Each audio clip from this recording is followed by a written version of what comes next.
of honor. Is this who I think it is? Melissa, baby, welcome to my world. Come here. Woohoo! You never know who's going to show up at the NoHo. NoHo? I love NoHo. I heard that about you. Are we already live right now? Yeah, Or are you just rehearsing? We're blogging and we're talking. Where'd she go? Where? Hooray!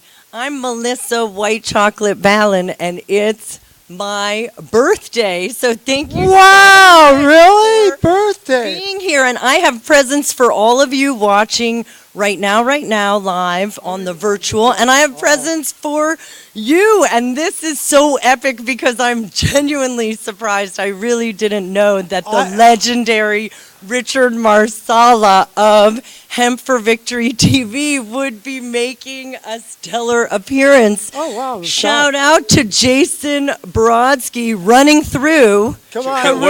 Working on the lights. Working on the lights. Hey, that's how Jason Being go. here, Jason. Give thanks to the Most High. We're live on Alice B. Toklas Network, Smoke News, Smoke Rules on Blog Talk Radio, and we can't token the theater, but we can have a Toklas brownie. I heard Richard Eastman is coming with some very special birthday cake. No, not Eastman. Anyway, So man. I there'll love be some sticks and stems in there, some extra roughage and fiber, because it's been rough out there for an activist, but we know that sticks and stems can't get us high, but they can increase our fiber intake. So Great, I could use better fiber.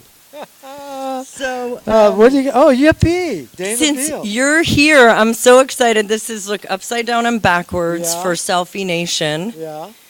And forwards for us, and we're going to do some call and response with the live audience. So when we say yippee, They know it's yippee. and they, so let's try it. You say, What do I say? I'm going to be your audience because we're here before. Okay, the audience. Yeah. Okay. The So masses you're will be gonna say, showing when up in I here. say yippee, you say, and then I'll say it. Okay. Let's try it. Okay. This is a rehearsal. Okay. Rehearsal. What was my line again? Hashtag what was my line again? Hashtag what's my line again? And you could win a prize, a handmade, and let there be light. And there was light. Shout out. to Katrina and the amazing Hi, team Katrina. at the Lemley NoHo 7, and shout out to our projectionist. You know, my aunt Ina Ballin, may she rest in power, was in the movie The Projectionist with Chuck McCann. May he rest in power. And we're losing a lot of important stars and activists. We have to also recognize and absolutely. remember them, and also recognize the new activists that are literally being birthed as we speak. Shout out to the next generation. Hemp hemp hooray! Hemp hemp hooray! Hemp and hooray and yippee! Yip yip yippee! Shout out to Dana Beal. Yeah, I used to live with the Yippies down on Bleecker Street with Dana. What? Okay, so would you do us the honor? Usually Richard Marsala is interviewing world famous people, but I would like, hashtag ask me anything, that's today. Would you tell a story about living with Dana Beal? Oh, I have so While I check many in some stories. of our special guests. Oh, We're gonna get absolutely. 4 minutes and 20 seconds 420 uncensored. uncensored? Are you ready for Oh, yeah, I'm ready. Start the Richard clock. Are Marsala, we clicking? Uncensored, everybody. Enjoy this, but I cannot take responsibility for what might come out of this man's mouth, but I will protest and profess my love for his right to speak it. I'm writing a book, and I brought I've got an outline. I want to show it to you later and get your impression. That'll be offline because they have to sign a non-disclosure agreement to find out no, this is all my material. until it's downloadable on Amazon. Shout out to my first book, CBD Billionaire, which I'm going to read to you today. It's only 5 pages, and really? I would like to personally read it to you. It's our first rehearsal of the audio book, so I'm so excited for all of you to hear it here first at the special engagement of Jack Harrer's Emperor Wears No Clothes. But Why right don't we tell the now- people where we're at right now? What's our secret well, right location? now you're going to tell, we're at the Lemley NoHo 7, Theater 5, like the Committee of 5, and there's already more than 5 of us here. I'm going to go check in some of the VIP You know me, I'm Melissa Ballin, and for my birthday, thanks to Bruce Perlowin, Hemp Inc., Yvonne De La Rosa of 99 High Tide, and Advanced Nutrients, and Karun US, the first 50 people are getting free popcorn and a Woohoo! So while you Do tell I get this my popcorn story, in this I'm going to go hydrant? get Okay, you. so Because Richard Marsala is first, so what kind of tiny drink would you like? I wish they were serving him. vodka tonic. Okay, I'll get you a substitute for that because hashtag cannabis is safer than alcohol. Oh, we know that, absolutely. But we I are smoke going to for have a that. toast to the host with most. the most. Give thanks to Jason Brodsky bringing it to you live on That's Blog it. Talk There's our man, Radio, Jason. running Right through the shot. I'm We Melissa love Ballin, and I'm running for California governor. I don't know if you know about that. No, I didn't. I'm Richard Marcella, and this interests me. I'm hoping that you'll sign the petition, but we'll Oh, find out absolutely. more. I'm a legally registered voter.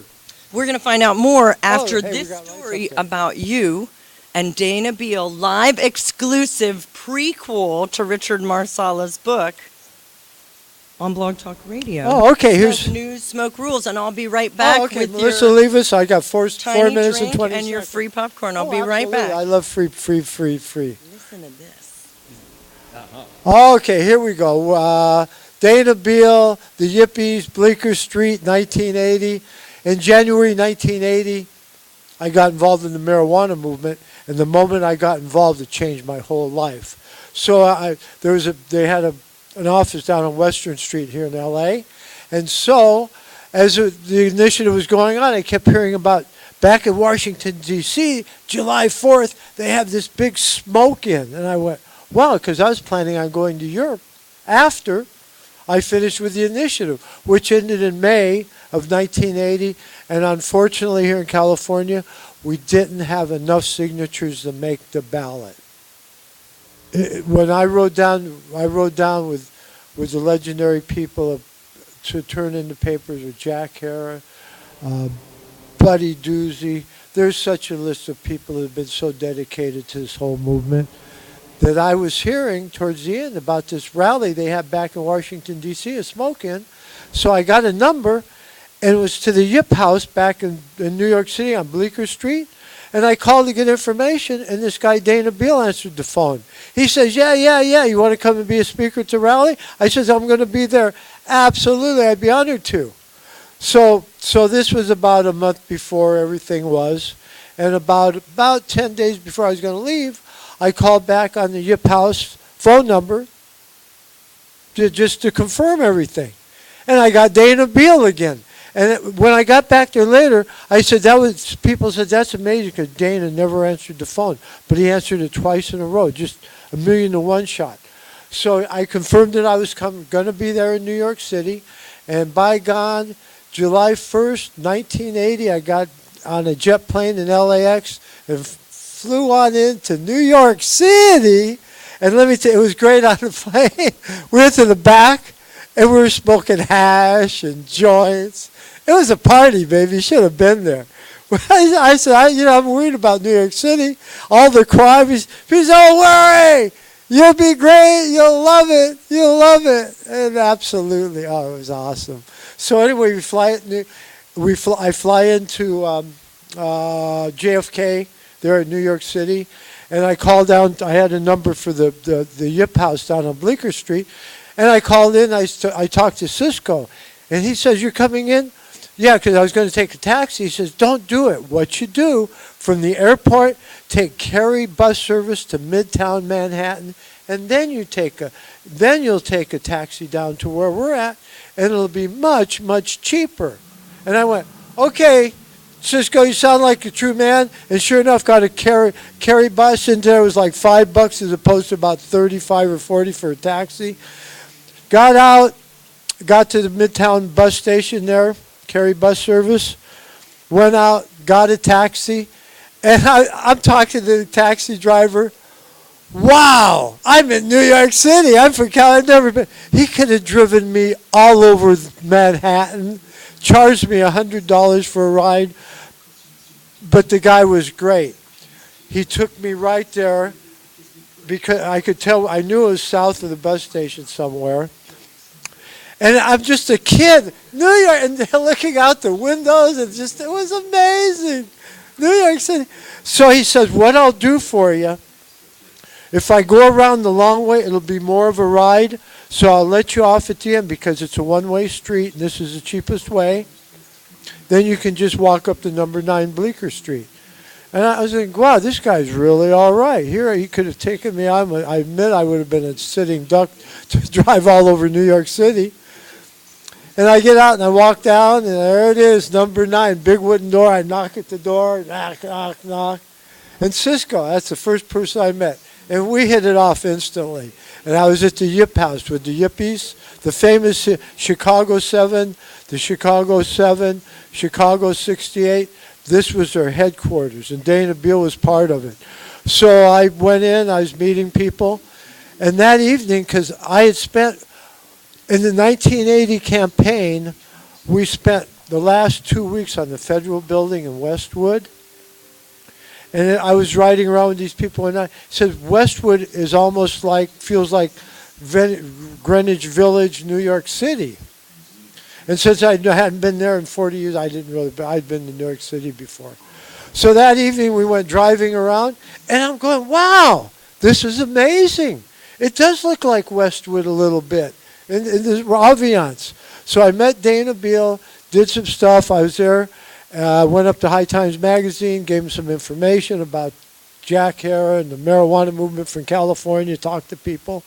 And then July 3rd, Dana Beal, Isla, and myself, we got in a little Dodge Dart and headed off for Washington, D.C. and the 13th annual July 4th smoke-in. Lafayette Park, right across the street from the White House, baby. Woohoo! Here we come. How we doing? How's the time? 4:20, is my time up? We're about to show the movie All right. In 15 minutes, we're going to be showing the flick. So don't touch that dial.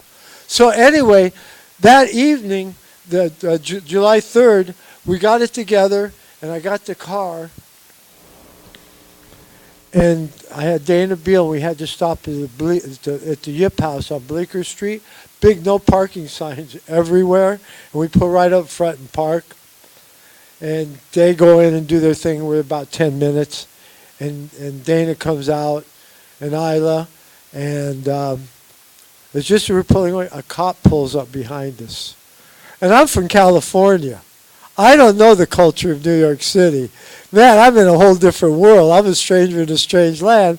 But who else better to be with the infamous Yippies? And Dana Beal in the car. Oh, my God, that'll get us 20 years. And he says, don't worry, everything's okay, because I know in L.A. they just stopped us. And they didn't, and I just felt that something was awry or something, but just be cool. It was cool. I found out years later that we had like 2 pounds or 4 pounds of hash with us, and Dana had about $7,000 in cash. This is 1980 money.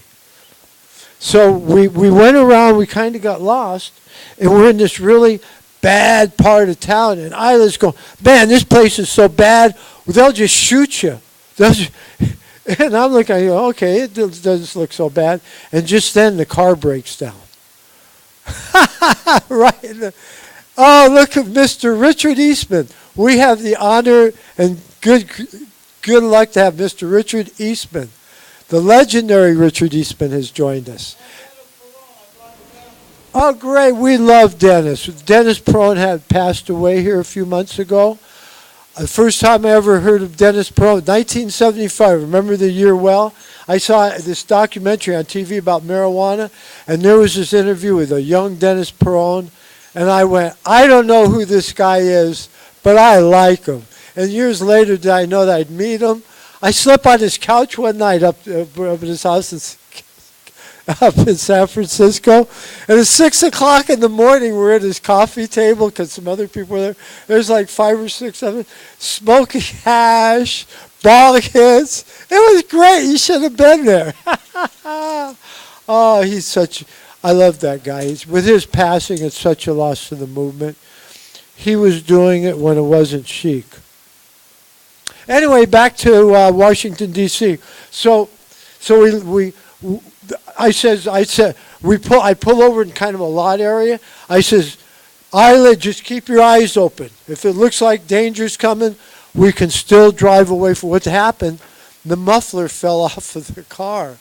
So I got under there, and me and Dana, I got under there, and we got the muffler jammed in so it was okay, and we drove safely into the night. So then we get to the Bronx where Isla lived, and the neighborhood where she lived looked worse than the neighborhood that she said was, they'll kill you. I'm going, oh my God, okay, whatever. So we went up to her apartment, and she's getting her act together. And so I went down to the car to do something. And I went, please don't be long, it's scary out there. I went, okay. So I went down, I stayed in the car. And about 10 minutes later, they came out, and we headed off for Washington, D.C. My God, I was so tired, I was hallucinating. But it was a safe drive. I was cool. Smoked some good hash. After all, we had an abundant supply. And I'll never forget, about halfway down, it was starting to get light. We pulled into this gas station. I'll never forget till this day I die. There's these two young men dressed in bow ties and perfect pants. It was amazing. I thought, wow, this is surreal. And I was just from being so tired and everything. So they said, well, what you do is you give us the amount of money that you estimate is going to fill up in your tank. So I figured, okay, maybe $20. So we gave them $20, and it took like $6. So I'm going, okay, we're waiting for our change. Oh, here it comes. Is that my popcorn and small drink? Hip, hip, hooray. Melissa is returning. And anyway, they said, sorry, we dropped the money. We don't have any change. That's why we asked you to estimate it. And I got pissed off. Damn, I was angry. But Dana says, don't worry about, is this for me? Right, Free popcorn Free and a drink. Dana Yeehaw! speaks, and when Dana Beal says, don't worry, we don't believe him at all, but That's right. we do No. get some popcorn and a drink for the comments. Hashtag I'm just here for the comments.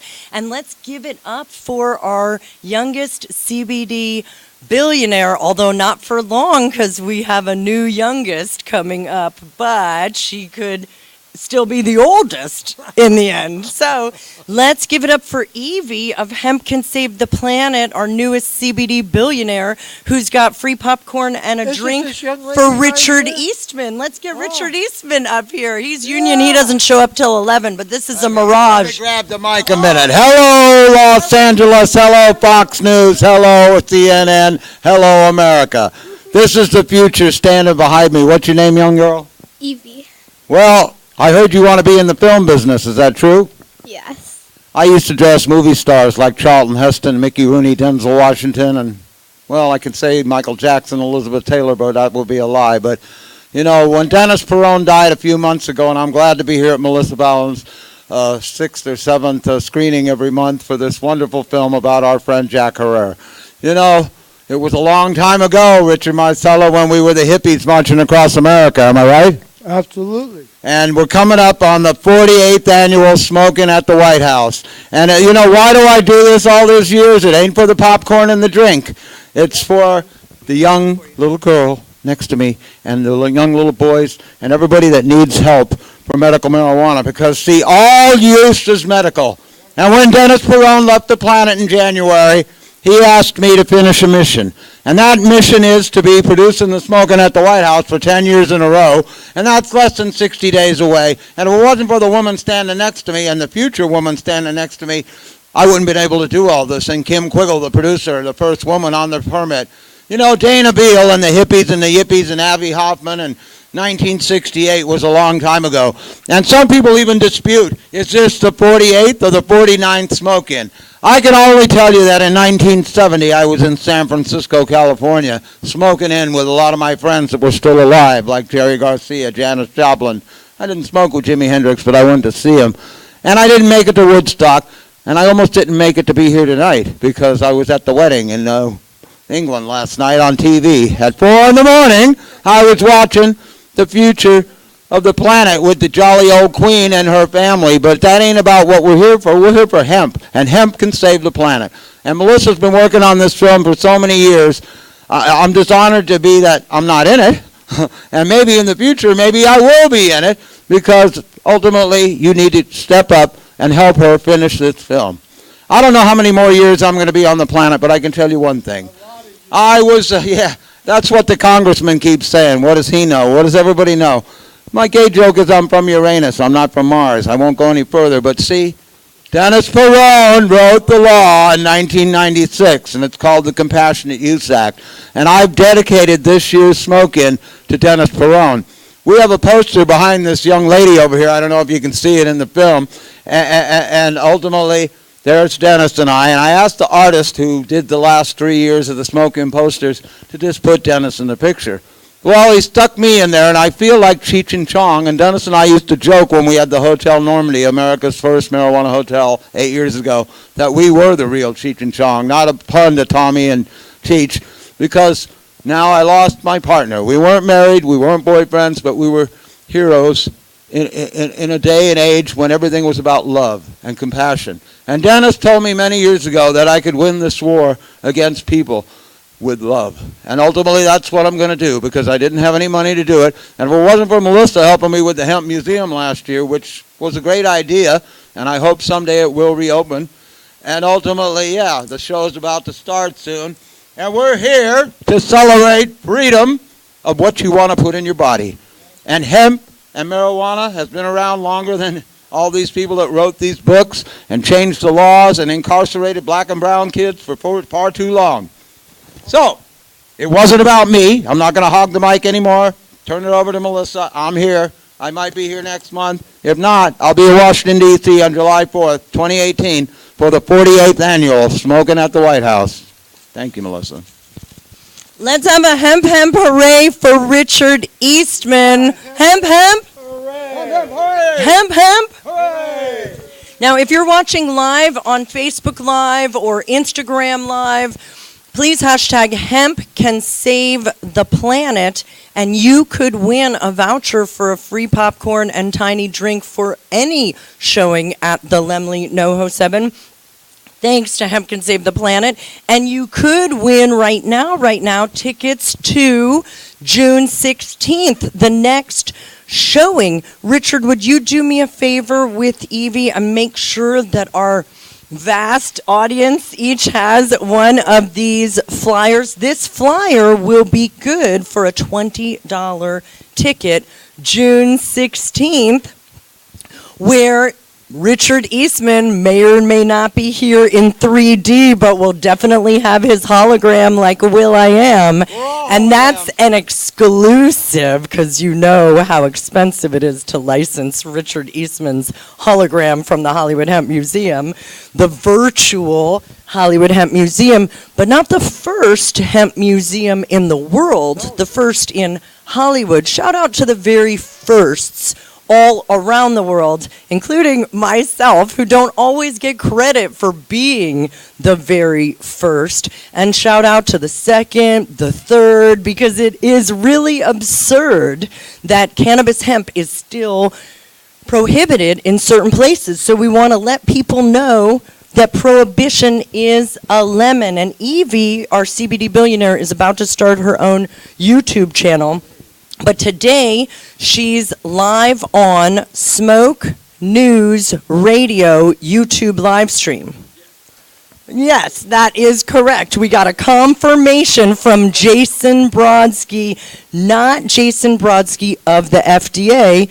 Shout out to that, Jason Brodsky. Holler at me if you have any questions about how cannabis hemp is actually relevant to the FDA. But shout out to the Jason Brodsky who's here right now, who already knows what cannabis hemp is good for. Could we see that lemon over there? So give it up for Evie. This is, we had no rehearsal. We are fully impromptu right now, doing the do live on YouTube. And I have to say, I'm a filmmaker, formerly known as White Chocolate. Master P gave me the name White Chocolate when I ghost wrote I Got the Hookup over 20 years ago. Holla if you hear me. Shout out to I Got the Hookup, Do and Redo. I did put Paris Hilton in her very first film, Beyonce in her first film with Destiny's Child. So I'm super honored to be working with you on your is this really your very first YouTube Live? Yes. Is there anything that you want to tell the people about what you know? You're pretty smart for your age, and looks are and everything, but you are pretty smart. So give it up for yourself. Is there anything that you know about lemons or cannabis or hemp? They're all plants. Is there anything else you know that they have in common? They're all plants and they're all nature. For nature.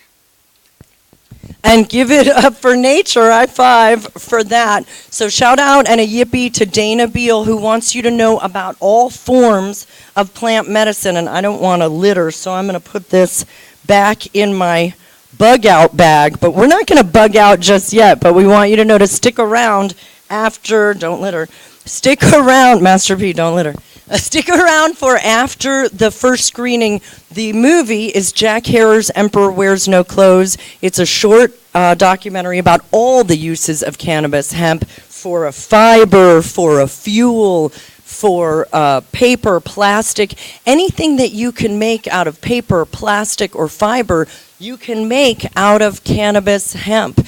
It's not just a medicine, but it is a medicine. Shout out to Dennis Barone, Richard Eastman, and friends.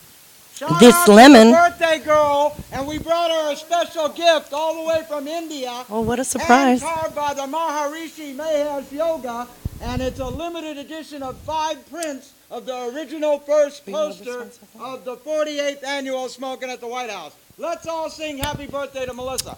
Happy birthday to you. Happy birthday to you. Happy birthday, dear Melissa. Happy birthday to you and many more. Dennis and I want to present you with this hand carved by the Maharishi, signed by Dennis and I, and it was hard to get Dennis's signature, but it's on there somewhere. And that is for you, Melissa, for your birthday. Thank you so much, Richard. Your presence is the greatest gift and present, and thank you so much. Some people think that Richard Eastman will live forever. The rest of us, we don't know how long we have, but we give thanks for every day, and every breath is a gift. Hashtag every breath is a gift. I'm Melissa Ballin, and I would like to give thanks to those who gave me birth and continue to give me life, my mother and my father, Richard and Rochelle Ballin. Hi, Mom. Hi, Dad. I love you very much. They're watching now live from an undisclosed remote location in glamorous North Hollywood, California. One of our dedicated live viewers from just outside. And Rochelle Ballin is also in the film with Jack Herer and features her breathe breaks. We know sometimes that the only cannabis, hemp, or medicine we have, sometimes the only medicine we have access to is the air and the power of the breath. So we give thanks for each breath. And we give thanks for clean air. So it is worth noting in nature that a lot of people don't know that cannabis hemp can phytoremediate the air, water, and soil. And a lot of people can't even say phytoremediate. Can you say it 3 times fast? Phytoremediate. Phytoremediate. Pretty good. Phytoremediate. Pretty good. I'm really putting him on the spot because I knew Evie would be able to do it, but I asked Richard, so that was the trick. Phytoremediation, hashtag that, and you will be eligible to win a prize, is the process of removing toxins from the soil, from the water.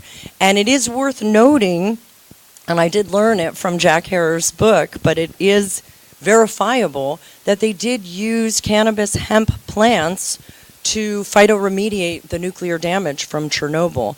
And Chernobyl isn't the last damage that we've seen. So hashtag phytoremediate Fukushima. I had the honor and continuing pleasure of producing the Kyoto Hemp Forum from here. So remember, you don't have to increase your carbon footprint or go somewhere far in order to do your part. I was able to produce that right here from North Hollywood, and the Prime Minister's wife, Ake Abe, spoke that she wished she could grow hemp, but it is still prohibited. So if the heads of our governments, if the influencers themselves are wanting to make a change, who is the change up to? Perhaps it is up to us. So I appreciate we the people. I give thanks. Evie, will you hold this beautiful archive for me and maybe show the camera? Jason, will you show her how close to be in frame to show them this beautiful gift? Again, your presence is the greatest presence. Although you can tell, my hemp is distressed. I have worn holes in my hemp. This is Vital Hemp. This is actually, they call it punk rock, and this is custom. You can't buy it like this. I had to have it specially holy. There's a special finger hole. Mine is in the middle, go figure, so I can make the peace sign and the west side sign. And I'm getting the peace sign, that we're 2 minutes away from Jack Herer's Emperor Wears No Clothes playing with German subtitles. So it is worth noting today is May 19th, Shatter Day, and it is during the Cannes Film Festival. It is the last day of Cannes, and I'm Melissa, formerly known as White Chocolate Ballin, art by Lady Dada, a retweet, and I'm going to do the can in protest. I wore flats and I stayed in NoHo because in 2008, a lot of people don't know that cannabis can cure cancer, and a lot of people don't know that Cannes prohibits women from wearing flats on the red carpet. So we are gender neutral, gender spayed, and gender neutered friendly. This is a safe haven for high heels, flats. We only ask that whatever you wear cannabis hemp. I have taken the Wear Hemp or Go Naked challenge, but don't try that at home, because everywhere that cannabis hemp is legal or prohibited, almost everywhere indecent exposure is prohibited. So wear hemp or go naked responsibly. Give thanks to the Most High. And in most theaters, we ask you to turn off your cell phones or turn the volume down. In this case, we ask you to turn the ringers down, but to leave your cell phones on, and please tweet, repeat, and share your favorite parts in English or with German subtitles. Shout out to the Humph Journal in Berlin, and Spliff Tube, and Spliff Magazine, and Soyet Media, and all of our media sponsors, the Help End Marijuana Prohibition Alliance. And stick around, we're going to have an Ask Me Anything with cast members, crew, producers, and Evie wants to say something. Make sure to see the movie somewhere in June. The Emperor Wears No Clothes. Yeah, here. Yeah. Make sure to see it in June. Hemp, hemp, hooray! And our guests in June, Karoon June, will be the Pop Brothers at Law, who remind you, you cannot exercise your First Amendment and your Fifth Amendment at the same time, so please choose wisely. You know me, I'm Melissa Ballin, and I refuse to remain silent. We'll have a tweet up. Everyone take your seats. Give yourselves a round of applause for being here. And share your favorite parts at Jack Herer Hemp on Twitter, at Melissa Ballin on Instagram, Facebook Live, and YouTube on Smoke News Radio. Give us a follow, give us a like, hashtag hemp can save the planet, and you could win a Vape Exhale. We announce the winners July 21st.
And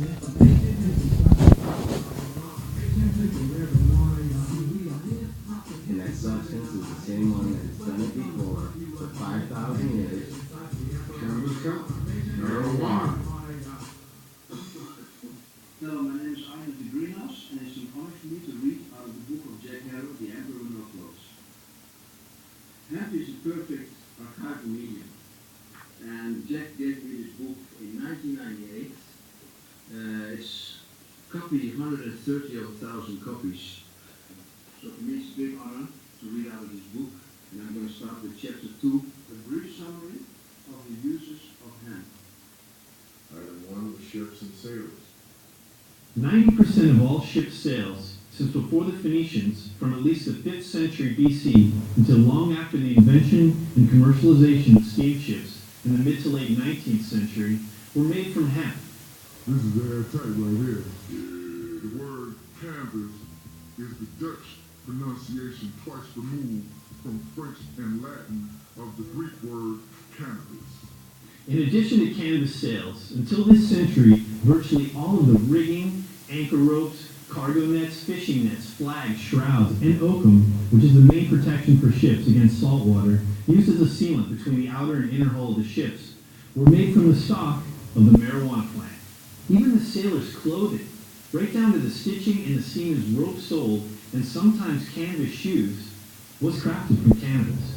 Additionally, the ship's charts, maps, logs, and Bibles were made from paper containing hemp fiber from the time of Columbus, 15th century, until the early 1900s in the Western European American world, and by the Chinese from the 1st century AD on. Hemp paper lasted 50 to 100 times longer than most preparations of papyrus, and was 100 times easier and cheaper to make. George Washington and Thomas Jefferson grew cannabis on their plantations.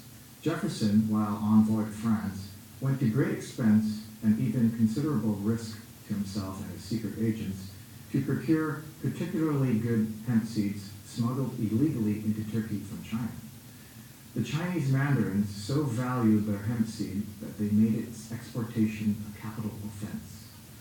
When hemp saved George Bush's life. One more example of the importance of hemp.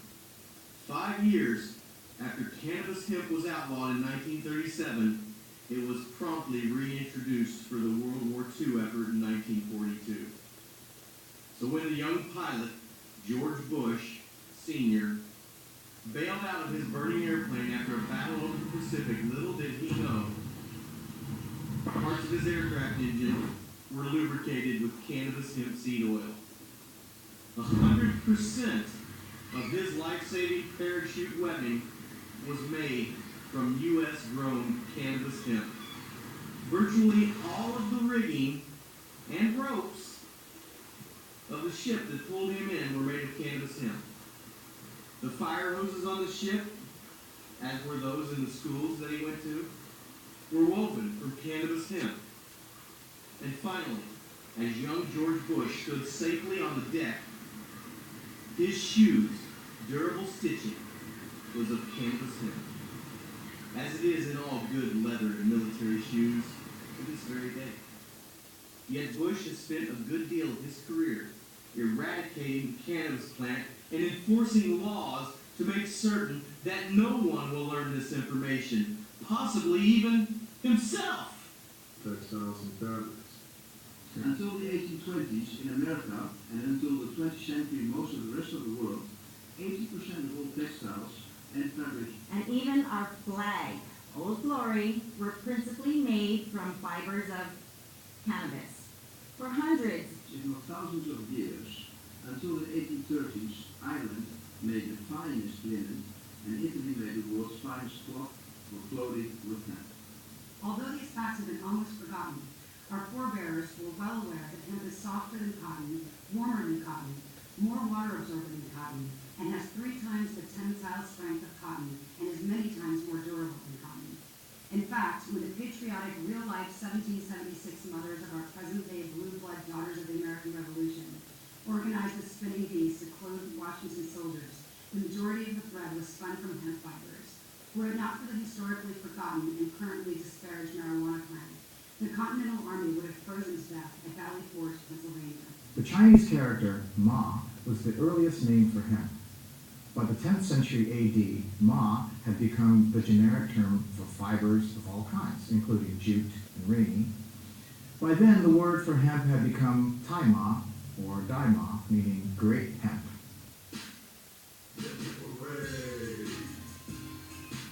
Soil is a foundational building block of our lives. We must care for, nurture, and protect its ability to provide for us. Unfortunately, vast spans of farmable land lay lifeless because of industry's negligence to care for our resource. Our community now has the ability to powerfully breathe life and structure back into these once sick and dying soils in just 7 months. Fiber and pulp paper. The first draft of the Declaration of Independence, June 28, 1776, was written on Dutch hemp paper, as was the second draft, completed on July 2, 1776. Until 1883, from 75 to 90% of all paper in the world was made with cannabis hemp fiber, including that for books, Bibles, maps, paper money, stocks and bonds, newspapers, etc. The Gutenberg Bible in the 15th century and Bibles from the 16th and 17th century, Thomas Paine's pamphlets, The Rights of Man, The Common Sense, The Age of Reason, and the works of Fitzhugh Ludlow, Mark Twain, Victor Hugo, Alexander Dumas, Lewis Carroll's Alice in Wonderland, and just about everything else was printed on hemp paper. Benjamin Franklin started one of America's first paper mills with cannabis. This allowed America to have a free colonial press without having to beg or justify the need for paper and books from England. Rope, twine, and cordage. Virtually every city and town in the world had an industry making hemp rope. Russia, however, was the world's largest producer and best quality manufacturer, supplying 80% of the Western world's hemp from 1640 until 1940. Also art canvases. The paintings of Van Gogh, Gainsborough, and Rembrandt were primarily painted on hemp canvas, as were practically all canvas paintings. A strong, lustrous fiber, hemp withstands heat, mildew, insects, and is not damaged by light. All paintings on hemp or flax canvas have stayed in fine conditions for centuries. Paints and varnishes. For thousands of years, virtually all good paints and varnishes were made with hemp seed oil and or linseed oil. For instance, in 1935 alone, 160 million pounds of hemp seed were used in America just for paint and varnish. Cannabis hemp was legal tender in most of the Americas from 1631 until the early 1800s. Why? To encourage American farmers to grow more. You could pay your taxes with cannabis hemp throughout America for over 200 years. You could even be jailed in America for not growing cannabis during several periods of shortage. Lighting oils. Until about 1800, hemp seed oil was the most consumed lighting oil in America and the world. From then until the 1870s, it was the second most consumed lighting oil, exceeded only by whale oil. Biomass energy. Amongst the thousands of products made from hemp, one of the most extraordinary is Henry Ford's plastic car. Built in 1941, it contained cellulose fibers derived from hemp, sisal, and wheat straw. 90% of all fossil fuel used in the world today, like coal, oil, natural gas, and others, should long ago have been replaced with biomass such as corn stalks, cannabis, waste paper, and other products. Biomass can be converted into methane, methanol, or gasoline, a fraction of the current cost of oil, coal, nuclear energy, especially when environmental costs are factored in. And its mandate use would end acid rain, sulfur-based smoke, and reserve the greenhouse effect on our planet right now. It's also used for medicine. For at least 3,000 years prior to 1842, widely varying marijuana extracts, plugs, leaves, roots, etc., were the most commonly used and widely accepted medicines in the world for the majority of mankind's illnesses. Queen Victoria used cannabis resins for her menstrual cramps and PMS. Her reign, 1837 through 1901, paralleled the enormous growth of the use of Indian cannabis medicine. In the 20th century, cannabis research has demonstrated therapeutic value and complete safety in treating many health problems, including asthma, glaucoma, nausea, tumors, epilepsy, infections, stress, migraines, anorexia, depression, rheumatism, arthritis, Alzheimer's disease, and herpes. Well, Jack, today'd be a good day to ask your doctor about reefer. And Jack said, ask your doctor about reefer today? You were right.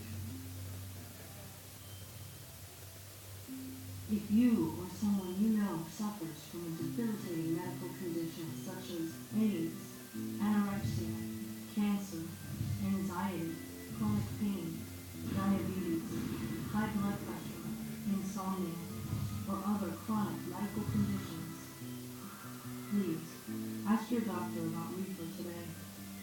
Paid for by Citizens for the Decriminalization of Marijuana. So you guys join Jack and I and ask your doctor about reefer today.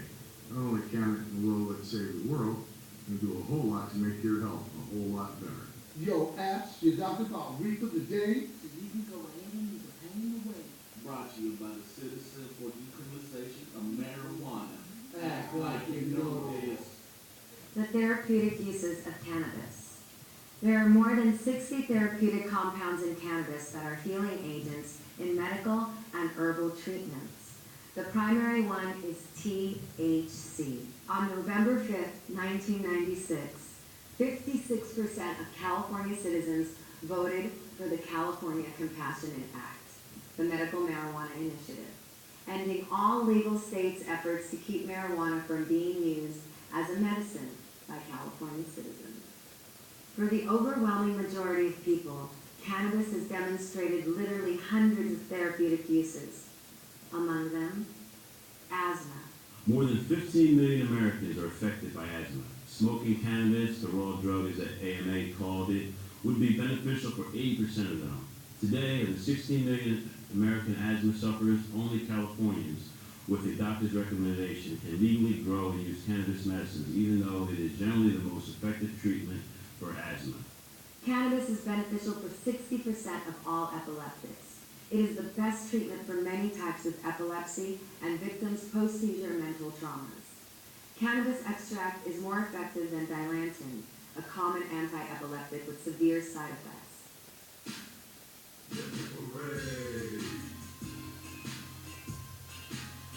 With 400,000 packets of greenhouse seeds sold this year, an estimated 3 million plants were grown, therefore playing a significant role in helping to reduce the levels of greenhouse gases in our atmosphere. Greenhouse customers offset carbon emissions by planting feminized seeds. Greenhouse Seeds is a leader in the cannabis industry and is committed to creating awareness about the importance of cannabis for our environment. Food oils and protein. Hemp seed was regularly used in porridge, soups, and gruels by virtually all the people of the world up until this century. Monks were required to eat hemp seed dishes 3 times a day, to weave their clothes from it, and to print their Bibles on the paper made with its fiber. Hemp seed can be pressed for its highly nutritious vegetable oil, which contains the highest amount of essential fatty acids in the plant kingdom. These essential oils are responsible for our immune responses and clear the arteries of cholesterol and plaque. The byproduct of pressing the oil from the seed is the highest quality protein seed cake. It can be sprouted, malted, or ground and baked into cakes, breads, and casseroles. Marijuana seed protein is one of mankind's finest, most complete, and available to the body vegetable proteins. Hemp seed was until the 1937 Prohibition law the world's #1 bird seed for both wild and domestic birds. It was their favorite for any seafood on the planet. 4 million pounds of hemp seed for songbirds were sold until retail in the US in 1937. Building materials and housing. Because 1 acre of hemp produces as much cellulose fiber pulp as 4.1 acre trees. Hemp is the perfect material to replace trees for pressed board, particle board, and for concrete construction molds. So we can envision a house of the future built, plumbed, painted, and furnished with the world's #1 renewable resource, hemp. And I'll get to item 12, which is the smoking, leisure, and creativity. I suppose you've noticed my wonderful emphasis. Rumor has it that it's because I got myself in a creative mood. Oh, The American Declaration of Independence recognizes the unalienable rights of life, liberty, and the pursuit of happiness. Many artists and writers use cannabis for creative stimulation, from the writers of the world's religious masterpieces to our most irreverent settings. These include Lewis Carroll and his hookah smoking caterpillar in Alice in Wonderland. Plus Victor Hugo and Alexander Dumas. Great jazz artists as Louis Armstrong, Cal Calloway, Duke Ellington.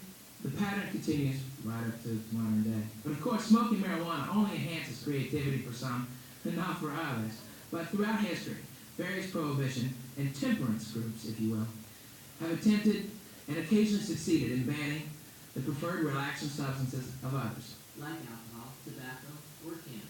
Abraham Lincoln responded to this kind of repressive mentality in December of 1840 when he said, Prohibition goes way beyond the bounds of reason in that it attempts to control a man's appetite by legislation and make crime out of things that are not crime. Prohibition law strikes a blow at the very principle upon which our government was founded, but a lot of people don't even know that. Great wars were fought to ensure the availability of hemp. For example, the primary reason for the War of 1812, fought by America against Great Britain, was access to Russian cannabis hemp. Russian hemp was also the principal reason that Napoleon, our 1812 ally, and his Continental Systems allies invaded Russia in 1812.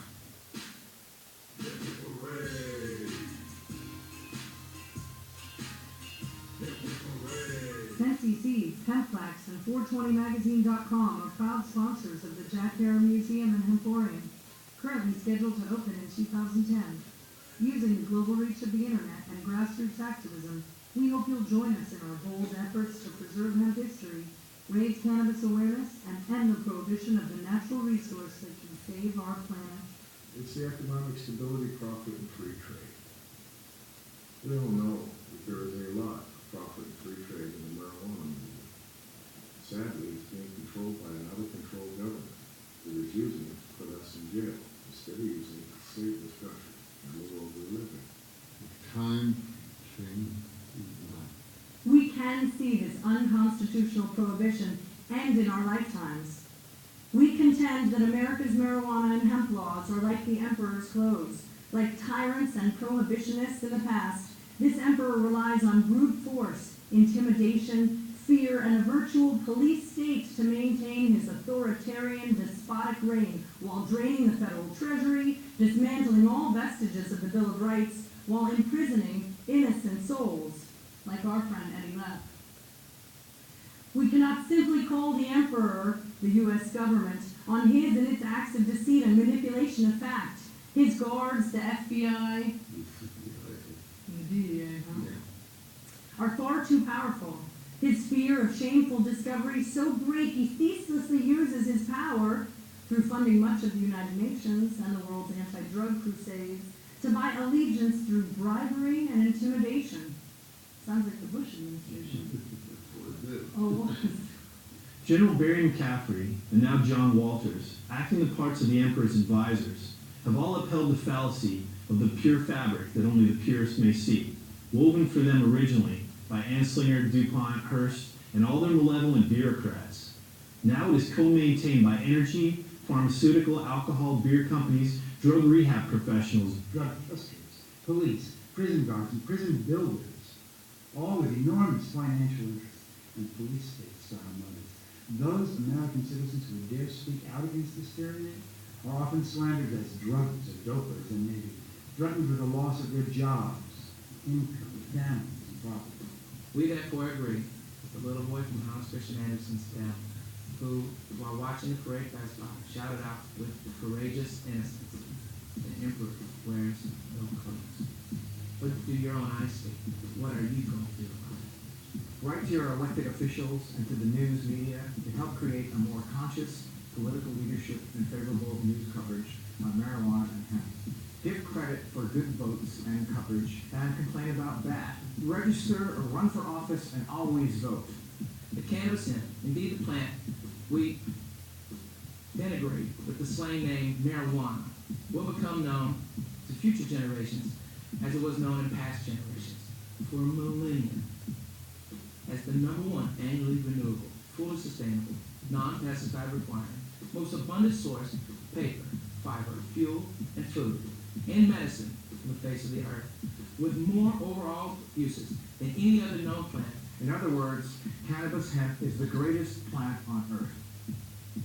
Hemp will save the world, and most people don't say anything about it.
Talk about it all the time. Look for hemp products. Ask for hemp. Buy hemp. Blend hemp. There's a very simple manual. The directions are easy. The emperor wears no clothes.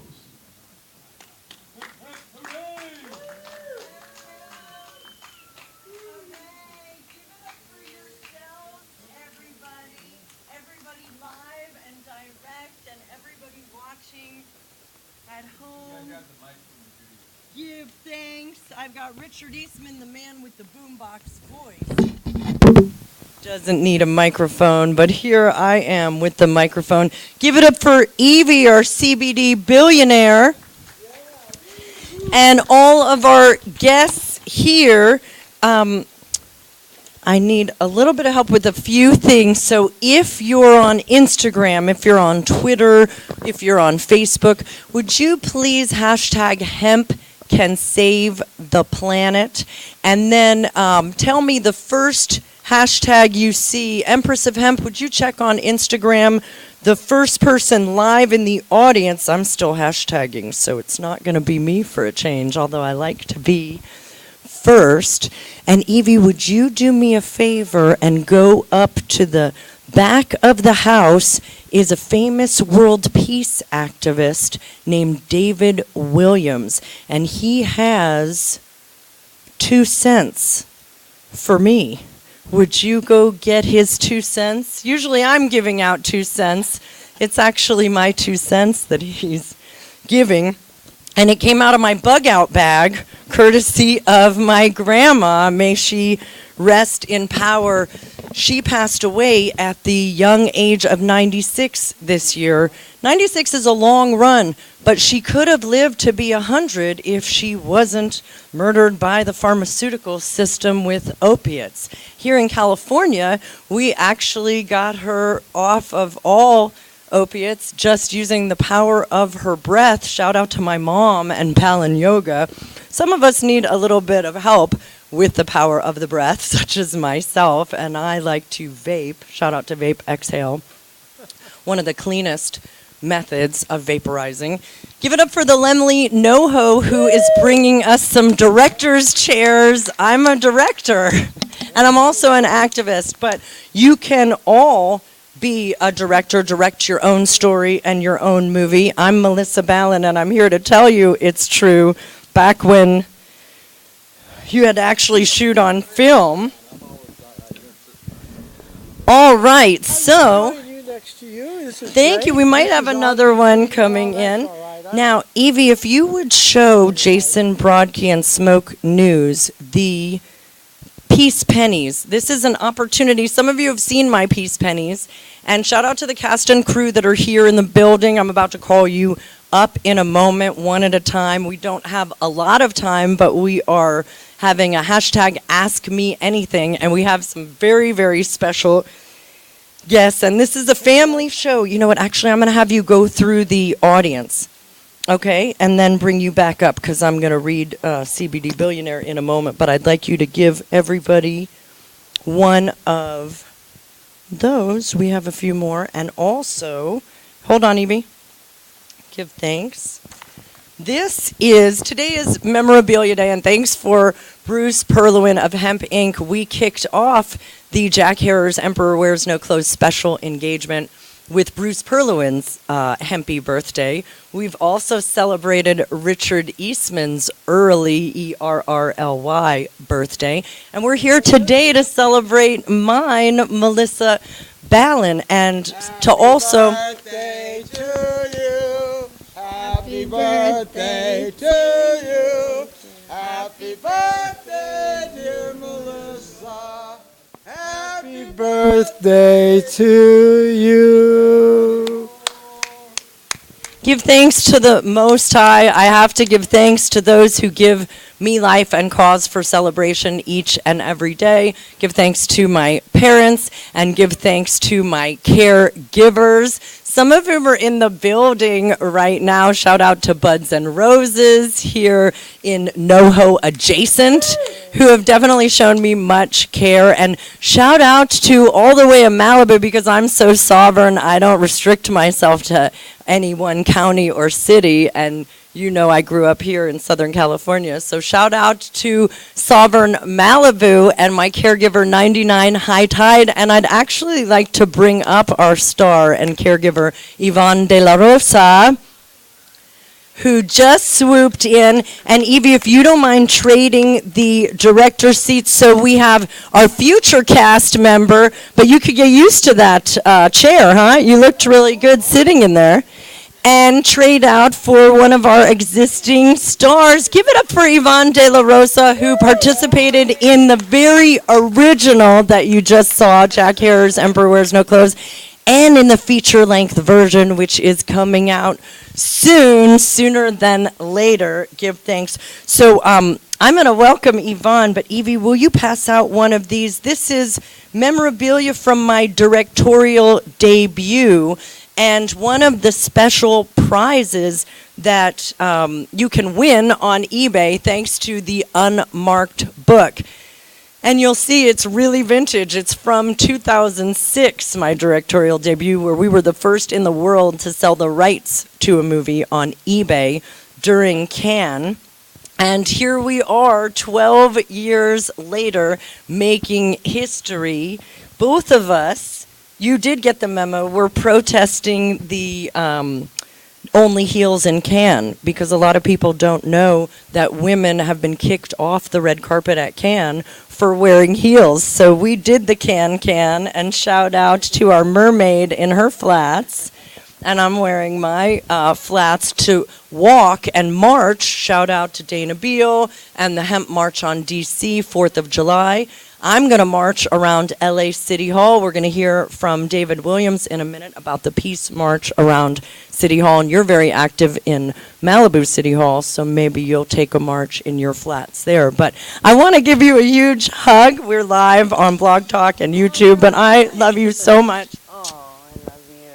Give it up, everybody, for Yvonne De La Rosa, my mermaid, my caregiver, my star, and an amazing filmmaker in her own right. So I want to acknowledge how we really have to work together sometimes, and she's definitely a star, an award-winning star. And shout out to stars who do check their ego at the door in order to work with humble filmmakers who maybe only have hemp seed to offer. So thank you for contributing, because you had to film that yourself with an award-winning director she happens to live with, so we don't all have it so easy. That's what I call making use of your resources. So let's talk about that, and shout out to Sam and If you remember, we actually held the premiere party at the former 99 High Art Gallery, where Empress of Hemp and Legalized for Real met, not at our party, but at your gallery for the very first time. So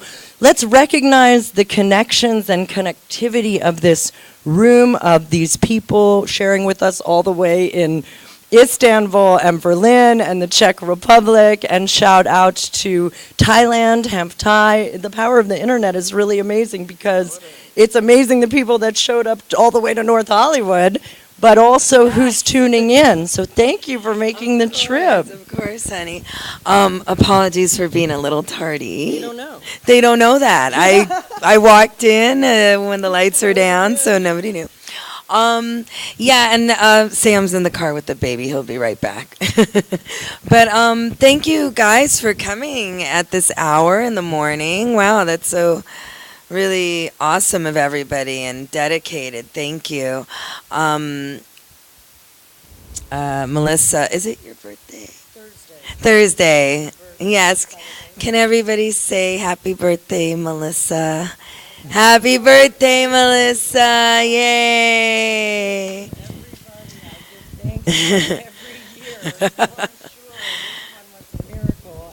Oh, of course, honey. You know, you were mentioning being an activist and watching this film again, and all the work and love that you put into it is just so beautiful. It's, you know, you've done so much for so long to help cannabis, you know, find its rightful place in the world, which is legal, which is accessible, which is honored rather than persecuted. And I was very fortunate enough to meet you at a time when Jack Herer was still alive, and we all had a, you know, I don't know if you may or may not know the story, but I got into the cannabis business. I'm an actress by trade, but I was a teenager at the Federal Building, and there was a hemp rally, and this was in Westwood, at the Federal Building in Westwood. Are any of you guys there? It was sometime in the 90s. And it was, what was it? Wow, oh my God, who are you? How do you know that? That's so awesome. Aww. Oh, well, I was there too, and I was a teenager, and I thought, wow, you know, weed and hemp is cool, but that was about all I knew, you know? It's like I just knew it was cool, and I knew that smoking pot made me feel good and took away my headaches, and I loved people who smoked weed.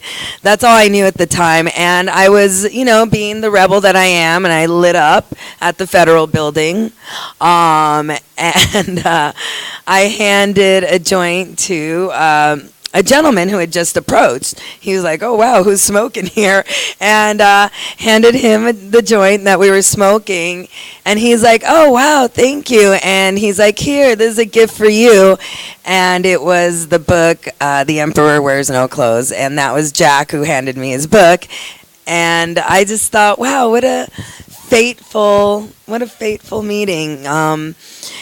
From that moment on, after reading that book, I could not turn away from what I now knew. I was now aware of all the benefits of hemp on the planet. I was now aware of all the medicinal uses of cannabis. I was now aware of why marijuana and hemp were illegal. And even as a teenager, I was shocked, I was upset, and I was also like, wait, people need to know this. So I would say that's the first day I became an activist. And from that point on, I always did whatever I could, always being very vocal, even at the advice of many people, like, oh, Yvonne, maybe you don't want to say that, you know? Yeah, right. I told a friend the other day, I think he's in the back there, where some people said, oh, well, you might not, you know, you're an actress, maybe you won't get to work on any Disney shows. And I'm like, well, then I won't be working on any Disney shows, you know? Aw, thank you, because this is far more important. And then years later, in 2000 and 6, my mom was diagnosed with breast cancer.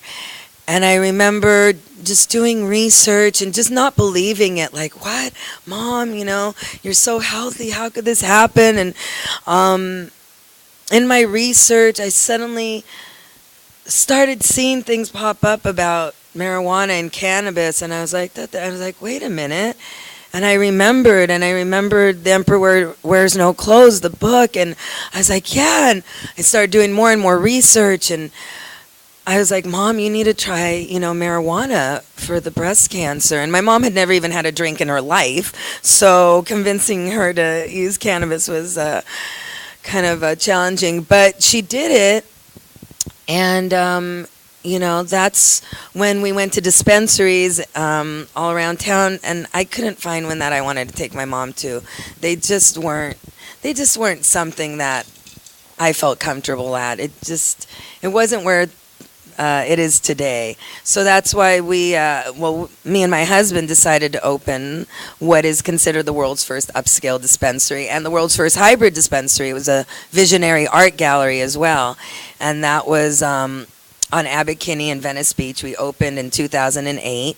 And one of the people who graced our art gallery and dispensary was Jack Herer.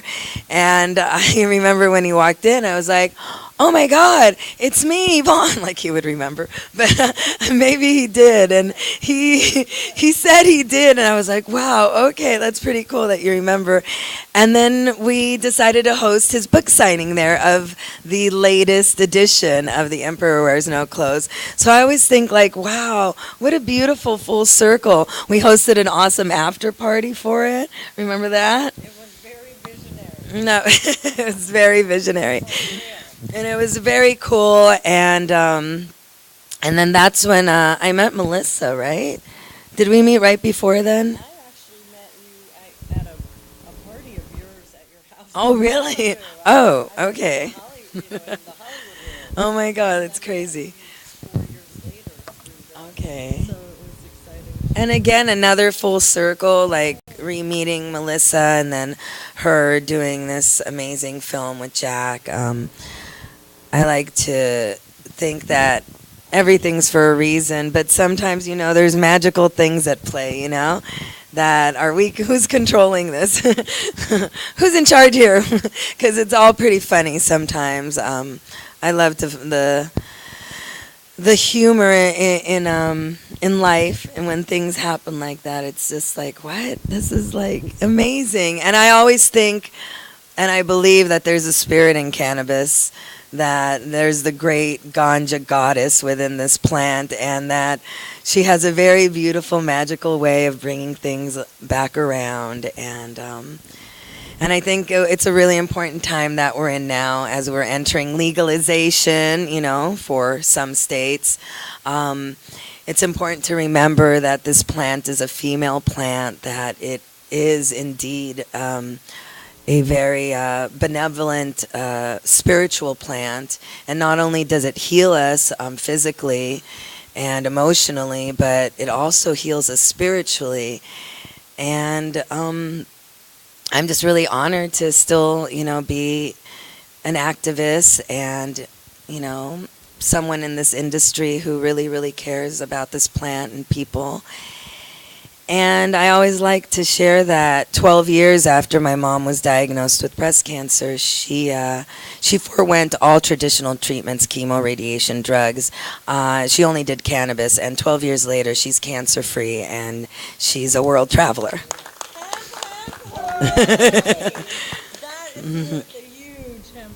Thank you. So that's it. I'm Yvonne. Love you guys.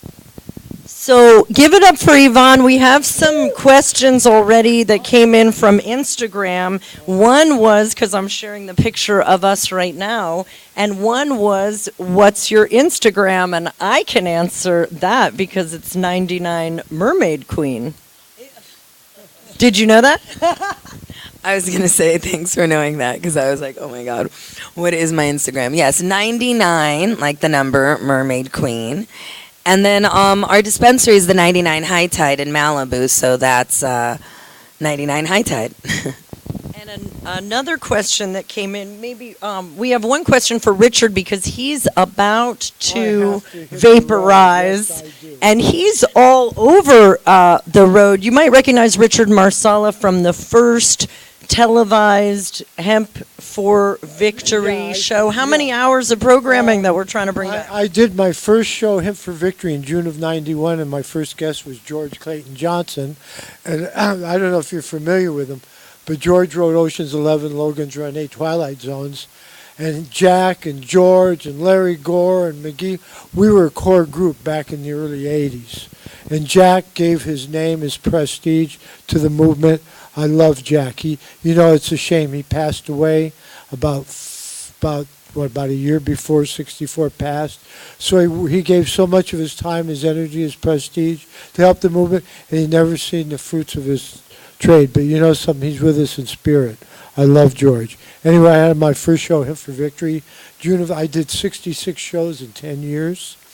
I played New York, Seattle, San Francisco, Tucson, and Points West. Working in this movement is my manifest destiny. I got involved in January 1980. The moment I got involved, it changed my whole life. So we got a message on the Twitter asking, do they recognize you from your racing show and from Hemp for Victory? But the question on Twitter at Jack Herer Hemp was, can you confirm or deny that it was you, Richard Marsala, who brought the pancakes at 5 in the morning during the Jack Herer's It's Not April Fool's That Hemp Can Save the Planet 24-hour tweet-a-thon? And you might not remember, although cannabis is not bad for your memory, but do you remember that? Because I was there, and hashtag I was there, I remember, and I can confirm. That doesn't ring a bell, the pancakes. I know you were doing an event, about a year ago over at a studio here in North Hollywood. Try 8 years ago, right after Jack Herer passed, was our first It's Not April Fool's That Hemp Can Save the Planet. And I can confirm, contrary to popular belief about how cheap activists can be, it's always the people with the least resources, give it up for yourselves, that give the most. And Richard Marsala and McGee, who is a woman in cannabis, a true cannabis pioneer. So shout out to the women in the movement. Shout out for yourself. She was one of the only hempsters that kept up with you guys. Let me say about McGee. In the early 80s, she was a consummate female hemp activist, totally dedicated and part of it. Look, I'm in the process of writing a book called Confessions of a Marijuana Activist, and I've been around since January 1980. I work very closely with Jack Herer, and I know where all the bodies are. I know the secrets, and it's a confessions book, Confessions of a Marijuana Activist. It's the history of this movement, because I know the people who made it, witnessed it, or created it, even myself. And this tweet coming in right now from the Pop Brothers at Law is telling you lovingly to hashtag STFU. So that's a public service announcement from our attorneys who will be here on June 16th. I'll be back. They're advising you not to confess a thing, but you're going to write the book anyway because nobody tells Richard Marsala to remain silent. But the lawyers are tweeting in right now saying, don't incriminate yourself, Don't Richard. worry, I know when to talk and when to shut up. There's things I've learned about this movement that I will never talk about. You heard it here first, but we're going to try to get him to talk about it around 4:20 in the morning the next. Let me say goodbye and thank you very much. I love the movie. Racing off. Awesome. Give it up for our special guest, Richard Marsala, Racing with Richard Marsala and Hemp for Victory, and you can find him more on Facebook. Oh, one more thing. Yeah, speaking of, after I retired my Hemp for Victory show, I'm a native from Southern California, and I created a TV show about cars called The Racing Show, and I did it for 140 episodes. And what I'm doing is promoting hemp products into the racing. I'm going back for the Indy 500. It's Danica, the woman of Indy, Danica Patrick's last race. So on your way out, I'm going to ask you to please wave to our friends on Facebook Live and YouTube, and I'm going to ask Richard Marsala, would you sign the petition for me to run for governor of California? Richard? Will you endorse me for governor of California? Absolutely. Richard Marsala endorsing Melissa. She's the lady. She's doing it. So whether or not you write me in for governor June 5th at the primary, my primary concern is that we allocate wasted resources to actually feeding hungry children. So please write me in, but don't write me off. I will pledge as governor to really legalize cannabis hemp, What although about no one's done it medicalize? yet. And Dennis Perone says all use is medical use. And let's give it up, since when Richard Eastman wants to take the mic, you kind of have to give it up. So let's give it up for Richard Eastman, but give it back, okay? Hemp Hooray! Welcome to this wonderful event that I've attended since she's been doing them the last 6 months. But I have a question for Miss Della Rosa. You have a dispensary in Malibu? Well, why aren't you one of the sponsors of the Smoking at the White House that I have to raise $5,000, and I'm not trying to get you to do like Bruce Polowin and reach in your purse and pull out $500 and throw it on the ground to help me, because I don't even have a plane ticket yet. But no, this isn't about me raising money here today. It's about finishing the mission that Dennis Perone asked me to do, and that mission is reschedule marijuana as a medicine. All use is medical. Recreational legalization was a trap to catch the gangsters and the crooks, and I hope you have good books, because if you're a gangster and a crook, it doesn't discriminate if you're a man or a woman. Because this plant was not made to be sold for $65 for 5 joints for 22 years since Dennis and I opened the first 2 dispensaries in America, and I'm the last man standing. And I did put a woman on the permit, Kim Quiggle, who worked with me for 5 years and helped Senator Obama become president, and he did help me and you to stay open, because I have been in the room with 2 presidents, one that inhaled and one that didn't, and I'm not in this movie, and I hope that someday when she gets enough footage, she'll slip in a couple of minutes and maybe I will be in the movie, because I knew Jack for 40 years too. I met him at Venice Beach, and I've been in Los Angeles for 42 years, and I used to dress movie stars like Denzel Washington and Charlton Heston and Mickey Rooney, and, you know, saving the Hollywood sign and running for office and trying to make Hollywood a city and dying from AIDS. But I'm not dying anymore.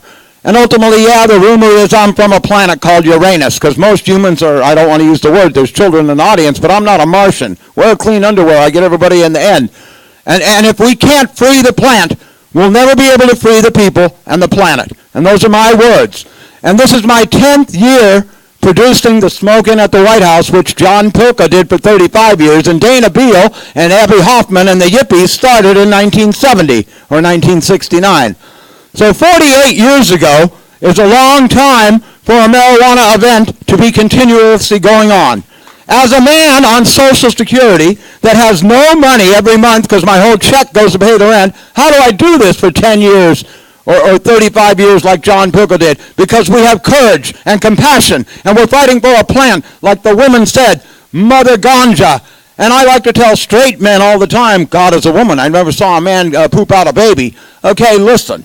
If we all can't get along, and the riots did happen on my birthday, and I knew Rodney King, and I knew Tom Bradley, and I knew Teddy Kennedy too.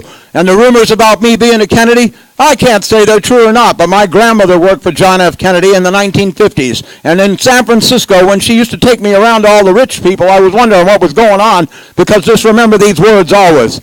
Ask not what your country can do for you, but what you can do for your country. And what Dennis Perone and I and Jack Herrera and all the women and the hippies and the trippies and the yippies did for 55 years of my life, I fought for marijuana.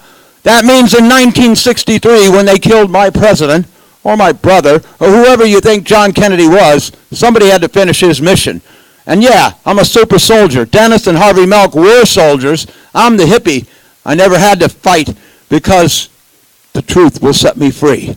And I never had to kill anyone yet. And my whole life was in danger fighting for a little plant that healed me from AIDS. Peace and love. Thank you, Melissa, for allowing me to speak. Don't go anywhere just yet. Give it up for Richard Eastman. Give it up for Yvonne De La Rosa, who just survived the live Richard Eastman shakedown. That's what I like to call it.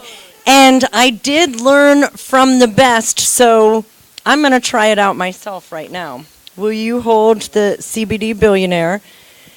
Now, in honor of my birthday, I learned from Bruce Perlowin that you should give gifts to others on your birthday, although I humbly accept gifts, and I did hear that Aaron Justice of Buds and Roses has one of my favorite gifts that is always better sharing, and of course, I'm going to shake down my other caregiver. I have a big gift for you, too.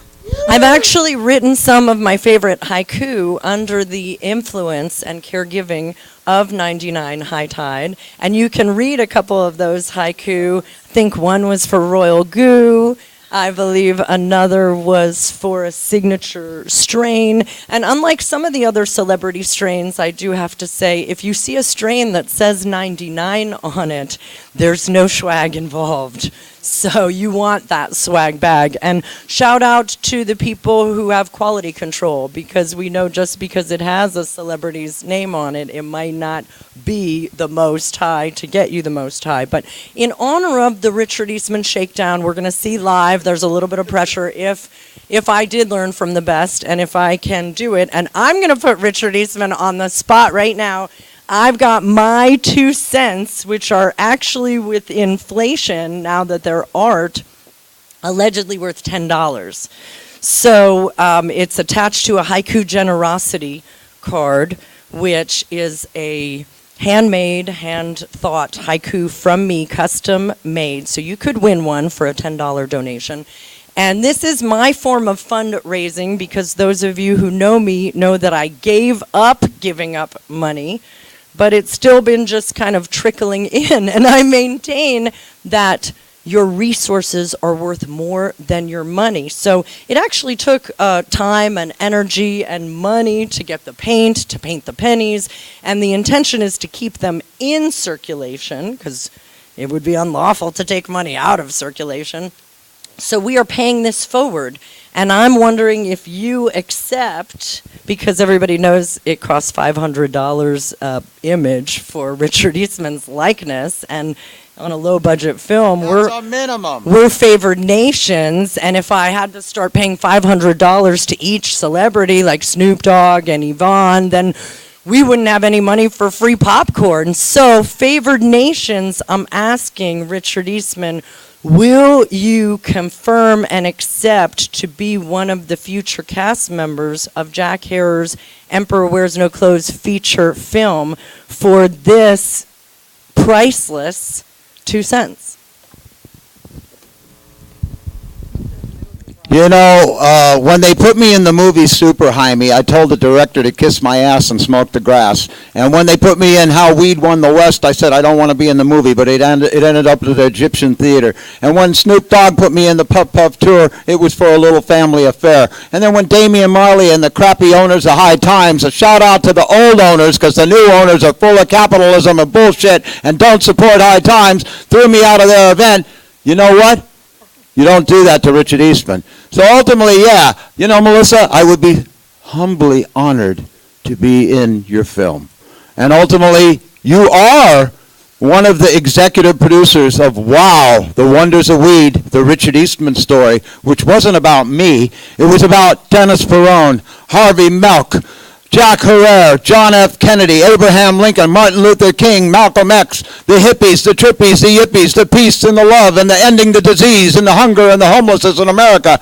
So when that movie is finished, or when you need to get the funding to get your movie finished, I'm still working on the funding for the WOW story, which has been registered with the Writers Guild, and Melissa wrote the first 3 pages, and it is going to be happening, because recently I was with my friend who knows my friend, the director, Brian Singer. I'm not allowed to say that he wants to produce this film, but my friend, Dan Studney, who's making the revival of Reefer Madness, the musical, on Broadway, has told me he might fly me in to New York City to be at the opening of Reefer Madness, the musical, next year. So that's exciting. I hope we can get your movie made before then, because I'm going back to New York after I'm done in Washington. I might even make it to Amsterdam. I heard we were going to Mars, but I'm Melissa Barron. I'm winning because we played Let's Make a Deal. Stay tuned because afterwards we're going to share my birthday gifts, maybe just a little because I want to take some home, from 99 High Tide and Buds and Roses. Give it up for yourselves. We're going to meet the youngest CBD billionaire, Summer Rain. Please share, tweet, and repeat.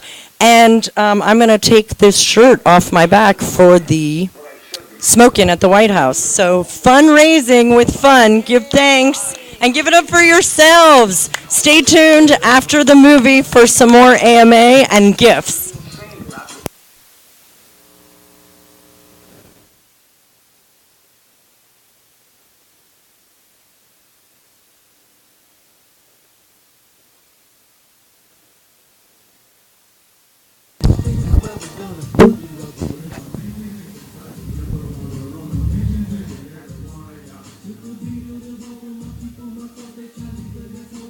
That is capable of providing The overall majority of the world's paper and textiles.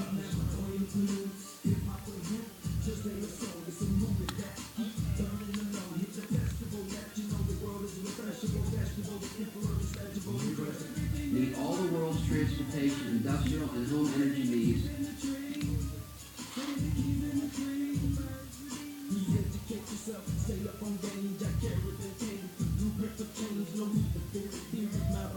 While simultaneously reducing pollution, Rebuilding soil. and cleaning the atmosphere all at the same time. Yeah. I'm just trying to get this audio from the movie. And that substance is the same one that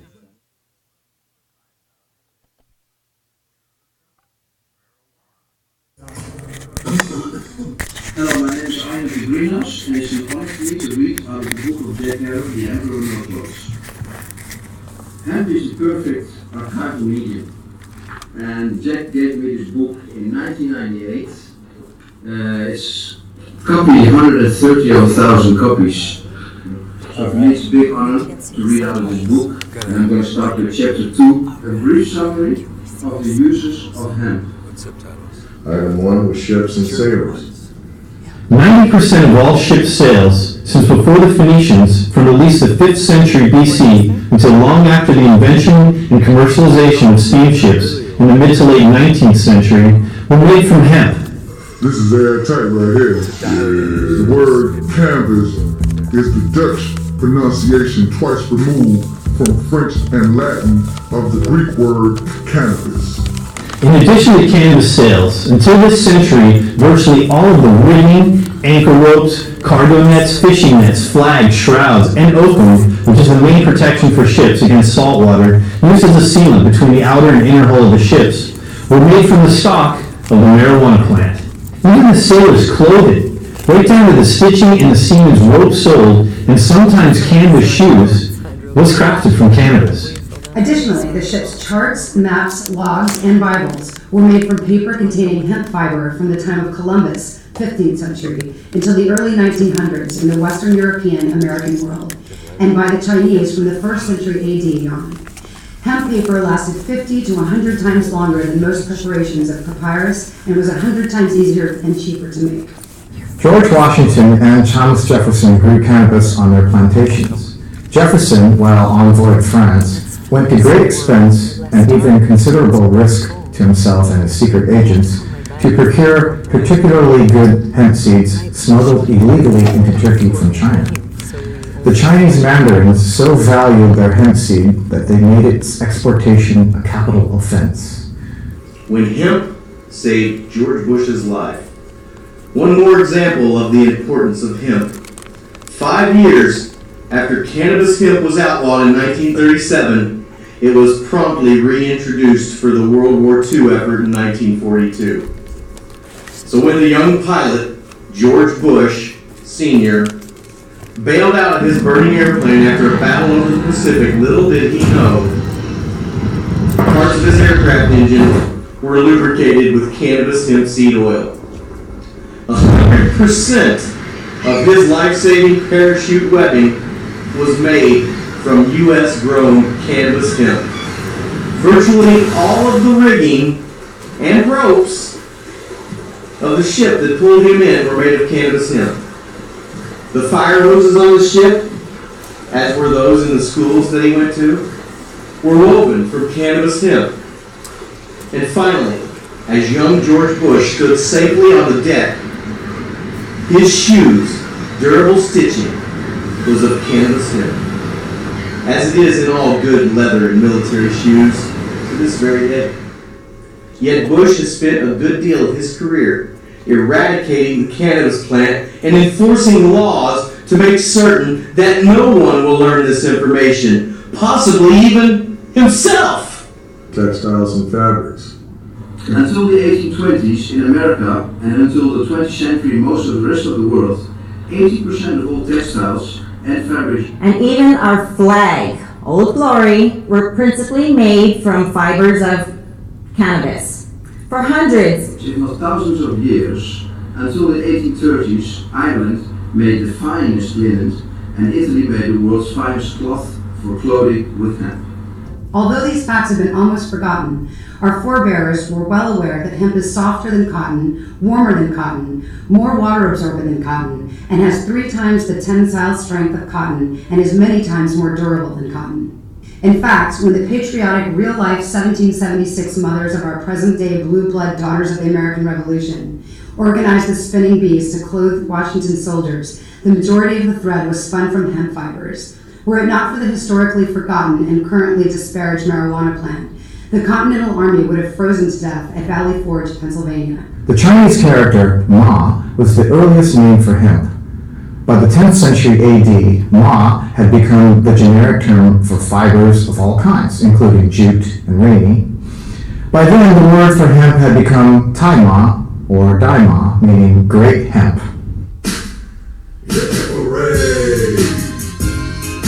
Soil is a foundational building block of our lives. We must care for, nurture, and protect its ability to provide for us. Unfortunately, vast spans of farmable land lay lifeless because of industry's negligence to care for our resource. Our community now has the ability to powerfully breathe life and structure back into these once sick and dying soils in just 7 months. Fiber and pulp paper. The first draft of the Declaration of Independence, June 28, 1776, was written on Dutch hemp paper, as was the second draft, completed on July 2, 1776. Until 1883, from 75 to 90% of all paper in the world was made with cannabis hemp fiber, including that for books, Bibles, maps, paper money, stocks and bonds, newspapers, etc. The Gutenberg Bible in the 15th century and Bibles from the 16th and 17th century, Thomas Paine's pamphlets, The Rights of Man, The Common Sense, The Age of Reason, and the works of Fitzhugh Ludlow, Mark Twain, Victor Hugo, Alexander Dumas, Lewis Carroll's Alice in Wonderland, and just about everything else was printed on hemp paper. Benjamin Franklin started one of America's first paper mills with cannabis. This allowed America to have a free colonial press without having to beg or justify the need for paper and books from England. Rope, twine, and cordage. Virtually every city and town in the world had an industry making hemp rope. Russia, however, was the world's largest producer and best quality manufacturer, supplying 80% of the Western world's hemp from 1640 until 1940. Also art canvases. The paintings of Van Gogh, Gainsborough, and Rembrandt were primarily painted on hemp canvas, as were practically all cannabis paintings. A strong, lustrous fiber, hemp withstands heat, mildew, insects, and is not damaged by light. All paintings on hemp or flax canvas have stayed in fine conditions for centuries. Paints and varnishes.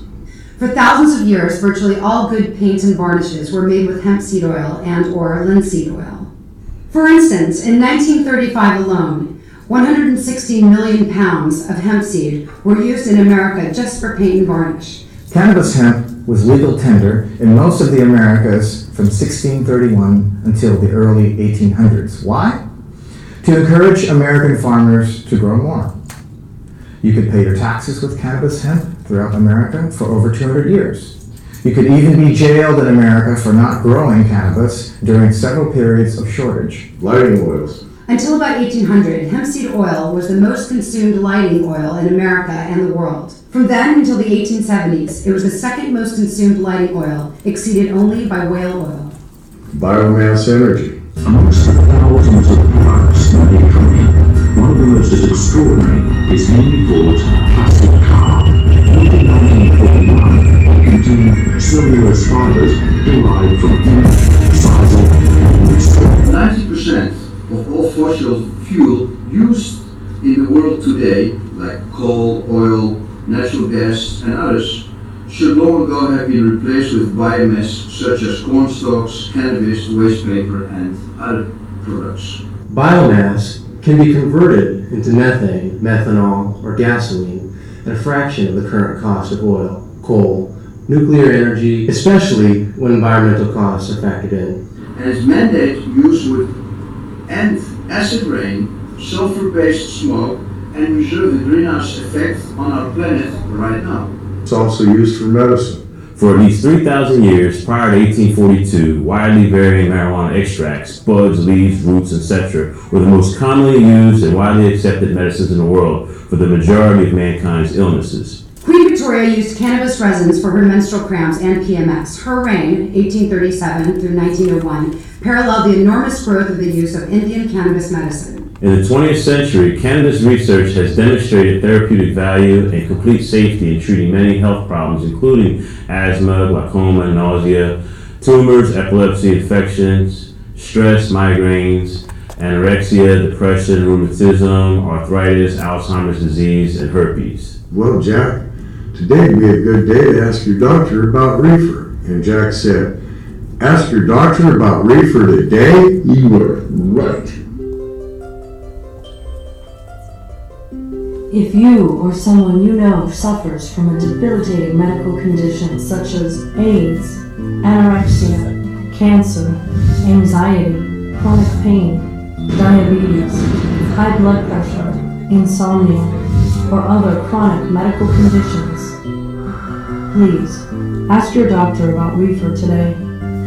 Paid for by Citizens for the Decriminalization of Marijuana. So you guys join Jack and I and ask your doctor about reefer today. Not only can it and will it save the world, it'll do a whole lot to make your health a whole lot better. Yo, ask your doctor about reefer today. So you can go ahead and use the pain away. Brought to you by the Citizen for Decriminalization of Marijuana. Act like you know this. The therapeutic uses of cannabis. There are more than 60 therapeutic compounds in cannabis that are healing agents in medical and herbal treatments. The primary one is THC. On November 5th, 1996, 56% of California citizens voted for the California Compassionate Act, the Medical Marijuana Initiative, ending all legal states' efforts to keep marijuana from being used as a medicine by California citizens.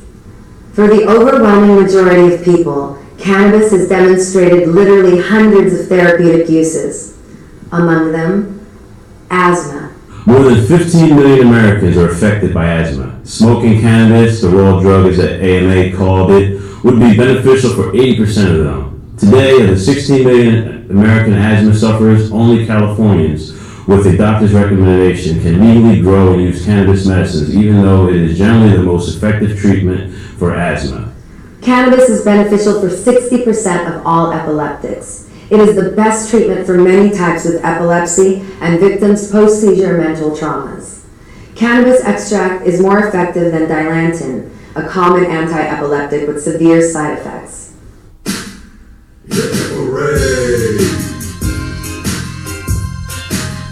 With 400,000 packets of greenhouse seeds sold this year, an estimated 3 million plants were grown, therefore playing a significant role in helping to reduce the levels of greenhouse gases in our atmosphere. Greenhouse customers offset carbon emissions by planting feminized seeds. Greenhouse Seeds is a leader in the cannabis industry and is committed to creating awareness about the importance of cannabis for our environment. Food oils and protein. Hemp seed was regularly used in porridge, soups, and gruels by virtually all the people of the world up until this century. Monks were required to eat hemp seed dishes 3 times a day, to weave their clothes from it, and to print their Bibles on paper made with its fiber. Hemp seed can be pressed for its highly nutritious vegetable oil, which contains the highest amount of essential fatty acids in the plant kingdom.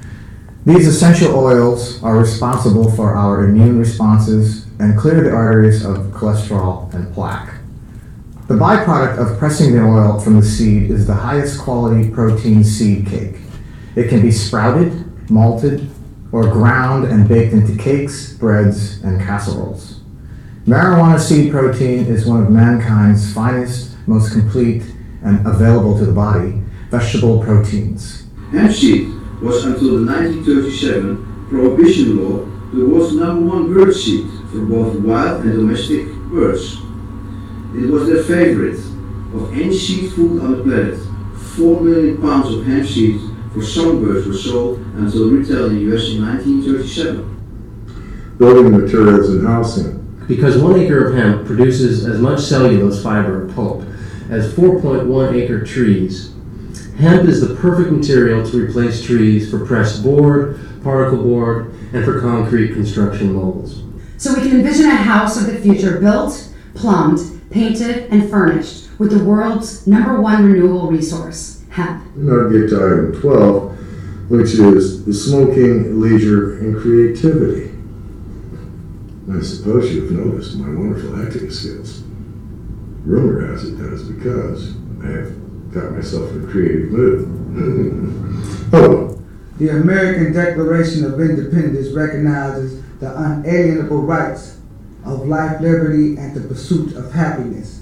Many artists and writers use cannabis for creative stimulation, from the writers of the world's religious masterpieces to our most irreverent editors. These include Lewis Carroll and his hookah-smoking caterpillar in Alice in Wonderland. Plus Victor Hugo and Alexander Dumas.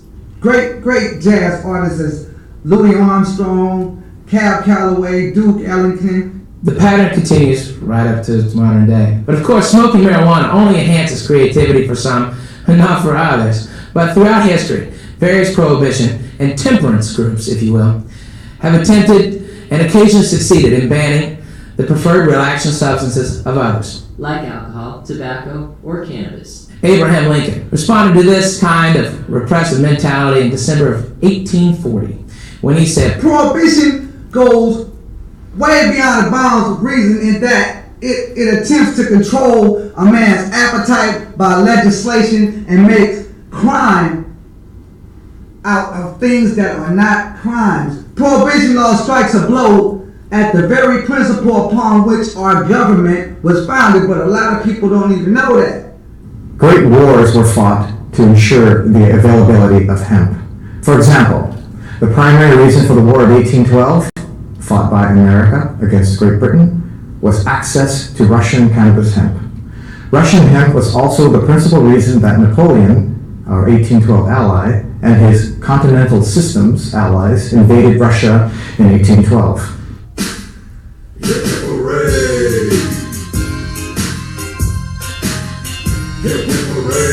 NC Seeds, Hemplax, and 420magazine.com are proud sponsors of the Jack Harrow Museum and Hemporium, currently scheduled to open in 2010.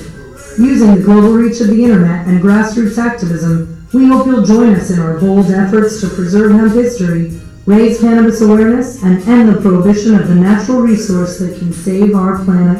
It's the economic stability, profit, and free trade. We all know that there is a lot of profit and free trade in the marijuana movement.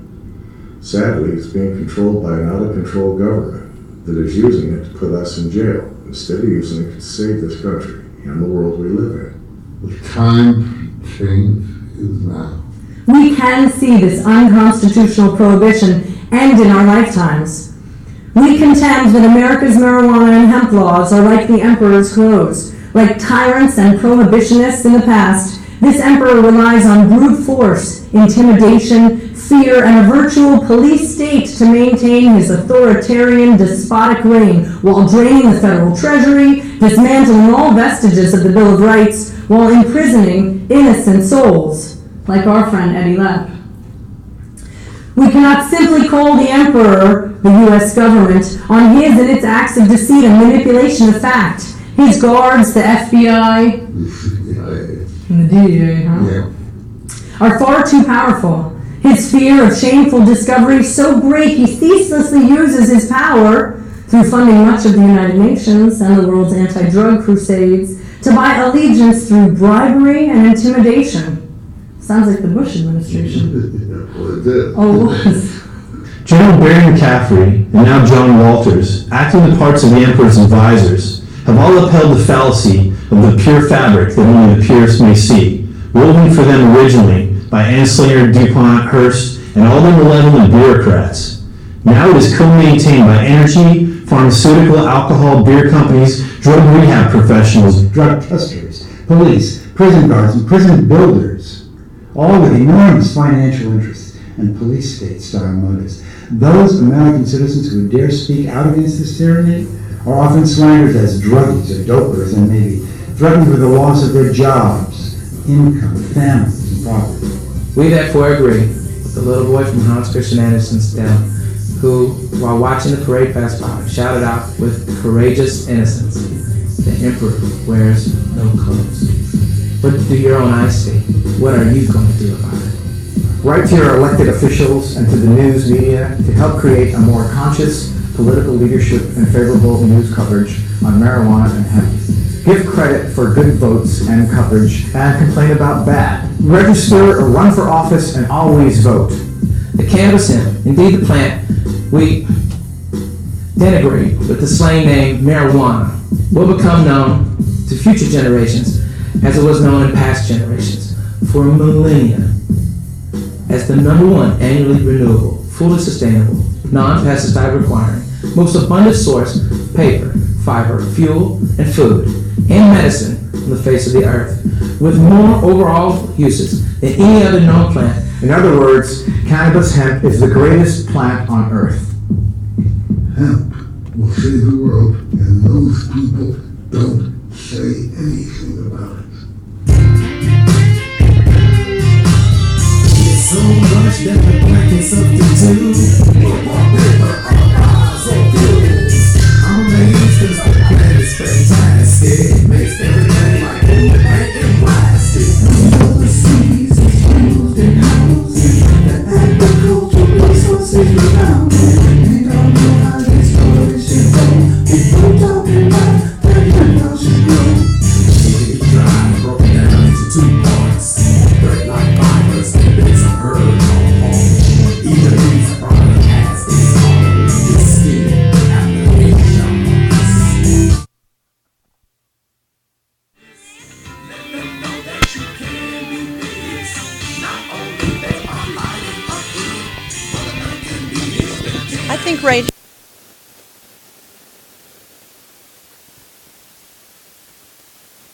Hemp, hemp, hooray!